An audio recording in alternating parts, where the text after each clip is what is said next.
আসসালামু আলাইকুম রহমতুল্লাহি ওয়া বারাকাতু। প্রিয় দিনী ভাই ও বোনেরা, আজকের আমরা জানতে চলেছি কুরআন হাদিসের আলোকে আকিকা সম্পর্কে কি বলা হয়েছে, আকিকা দেওয়ার সঠিক পদ্ধতি কি কি, আর কিয়া দেওয়ার সঠিক নিয়ম কি, সেগুলো আমরা সব বিস্তারিত জানবো আজকের এই ভিডিওতে। তো দেখতে হলে সম্পূর্ণ ভিডিওটি দেখতে থাকো। একজন মানুষের জন্ম থেকে শুরু করে মৃত্যু পর্যন্ত জীবনের প্রতিটি ক্ষেত্রে ইসলামে সুন্দর সুন্দর বিধান প্রদান করেছেন। নবজাত শিশু জন্মগ্রহণের পর সন্তানের পিতামাতা বা অভিভাবকের উপর ইসলামের সৌন্দর্যময় বিধানের মধ্যে আকিকার বিধান অন্যতম একটি বিধান। আকিকার অর্থ ইসলামের পরিভাষায় সন্তান জন্মগ্রহণের পর আল্লাহের শুকরিয়া ও আনন্দের বহিঃপ্রকাশ হিসাবে আল্লাহের সন্তুষ্ট অর্জনের জন্য যে পশু জবাই করা হয় তাকেই আকিকা বলা হয়। আকিকার হুকুম অধিকাংশ আলেমের মতে সন্তানের আকিকা করা সুন্নতে মুআক্কাদা। রাসূল সাল্লাল্লাহু আলাইহি ওয়াসাল্লাম বলেছেন, যে ব্যক্তি তার সন্তানের আকিকা করতে চায় সে যেন উহা পালন করে। আকিকা করার সময়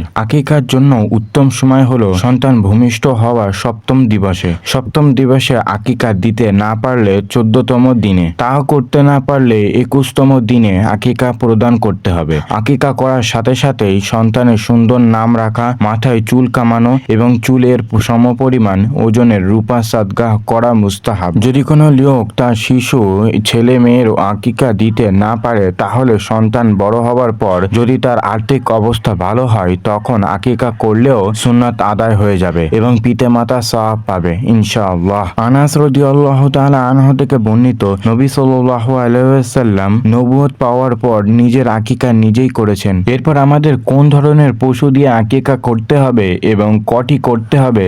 আকিকার ক্ষেত্রে সুন্নত হলো ছেলে সন্তান হলে 2টি দুম্বা বা ছাগল, আর মেয়ে সন্তান হলে একটি দুম্বা বা ছাগল দিয়ে আকিকা করা যায়। কেননা রাসূল সাল্লাল্লাহু আলাইহি ওয়াসাল্লাম বলেছেন, ছেলে সন্তানের পক্ষ থেকে 2টি সমবয়সী ছাগল এবং মেয়ে সন্তানের পক্ষ থেকে একটি ছাগল দিয়ে আকিকা দিতে হবে। আর্থিক অসচ্ছলতার কারণে যদি ছেলে সন্তান পক্ষ থেকে 2টি ছাগল দিয়ে আকিকা দিতে না পারে তবে একটি দিয়ে আকিকা দিলেও চলবে। কেননা রাসূল সাল্লাল্লাহু আলাইহি ওয়াসাল্লাম হতে ছেলে সন্তানের পক্ষ থেকে একটি দুম্বা দিয়ে আকিকা করার কথা প্রমাণিত আছে। ইবনে আব্বাস রাদিয়াল্লাহু তাআলা আনহু থেকে বর্ণিত, রাসূল সাল্লাল্লাহু আলাইহি ওয়াসাল্লাম হাসান এবং হোসাইনের পক্ষ থেকে একটি করে দুম্বা আকিকা করেছিলেন। তবে সামর্থ্যবান ব্যক্তির পক্ষ থেকে একটি ছাগল দিলে একটি ছেলে সন্তানের আকিকা করা উচিত নয়। ছেলে সন্তান আকিকার জন্য 2টি ছাগল বা 2টি দুম্বা হওয়া জরুরি নয়, বরং মুস্তাহাব। আকিকার গোশত বন্টনের নিয়ম। আকিকার গোশত কুরবানির গোশতের মতনই। যেমন ভাবে কুরবানির গোশত 3 ভাগে ভাগ করা হয়, 1 ভাগ নিজে খাওয়া, 1 ভাগ সদগাহ করা এবং 1 ভাগ আত্মীয় স্বজনকে হাদিয়া হিসেবে দান করা জরুরি নয়, ঠিক তেমনি ভাবে আকিকার গোশত উক্ত নিয়মে 3 ভাগে ভাগ করাও জরুরি নয়। আকিকার গোশত যদি সম্পূর্ণটাই রান্না করে এবং আত্মীয় স্বজন ও বন্ধু বান্ধব এবং অন্যরা মুসলিমদের দাওয়াত দিয়ে খাওয়ায় তাইতে যথেষ্ট হবে। কিন্তু এক্ষেত্রে সাবধানতা অবলম্বন করতে হবে, যে কোনো ক্রমে যাতে হাদিয়ার উপরে আসা বা শুধুমাত্র ধনী ও সম্মানীয় লোকেদের দাওয়াত দিয়ে দরিদ্রতা ও অভাবীদের ব্যক্তিদের প্রত্যাখ্যান নয়, যা আমাদের দেশে অধিকাংশ সমাজে বিয়ে বা অন্যান্য অনুষ্ঠানে হয়ে থাকে। তবে সন্তানের জন্মের গ্রহণ দিকে কিছু মানুষ যে অনুষ্ঠান করে থাকে বা প্রতি বছর সন্তান জন্ম দিবস পালন করে থাকে এবং এই উপলক্ষে বিশেষ অনুষ্ঠান করে থাকে, তা সম্পূর্ণ বিদআত। এ সম্পর্কে ইসলামের শরিয়াতে কোনো দলিল নাই। গরু দিয়ে আকিকা করা। কোনো হাদিসে গরু দিয়ে আকিকার করার কথা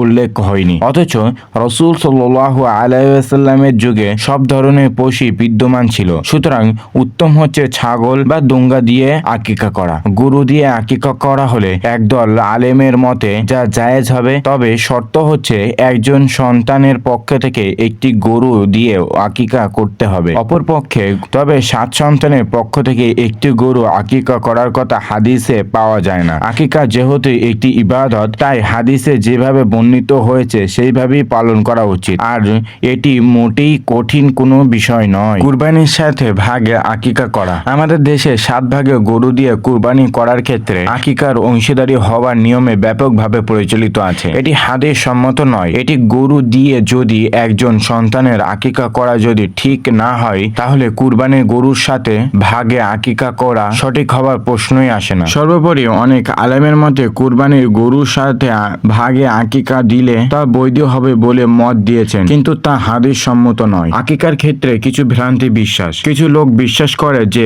সন্তান পিতামাতায় এবং যে সন্তানের আকিকা দেওয়া হলো সে সন্তান আকিকার গোশত খেতে পারবে না। এটি একটি ভ্রান্তি বিশ্বাস।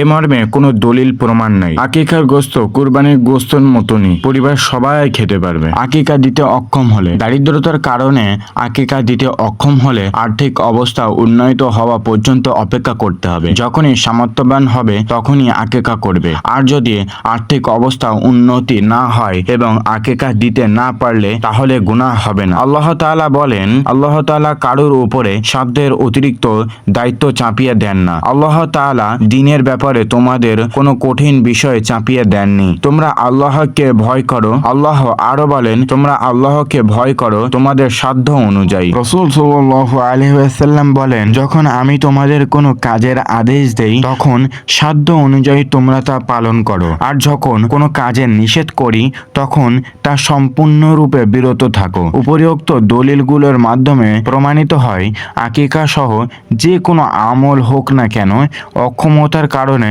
পালন করতে না পারলে কোনো গুনাহ হবে না। কিন্তু নিষিদ্ধ বিষয়ের ক্ষেত্রে সম্পূর্ণভাবে ভিন্নরূপ। সব ধরনের নিষেধ থেকে সম্পূর্ণরূপে বিরত থাকতে হবে, কারণ নিষেধ থেকে বিরত থাকলে কোনো কষ্ট হয় না এবং আর্থিক সচ্ছলতার দরকারও পড়ে না। সেই জন্য আমাদেরকে সবসময় এবং সর্বদা রাসূল সাল্লাল্লাহু আলাইহি ওয়াসাল্লাম বলেন, আল্লাহ এবং তার রাসূল যা বলে গিয়েছেন তা আমাদেরকে সঠিকভাবে করা এবং যা আমাদেরকে নিষেধ করে গিয়েছেন তার থেকে বিরত থাকা। আমাদের সকলকে যেন সেই সব নিষেধ থেকে আমাদেরকে বিরত রাখার তৌফিক দান করুন। আমিন সুম্মা আমিন।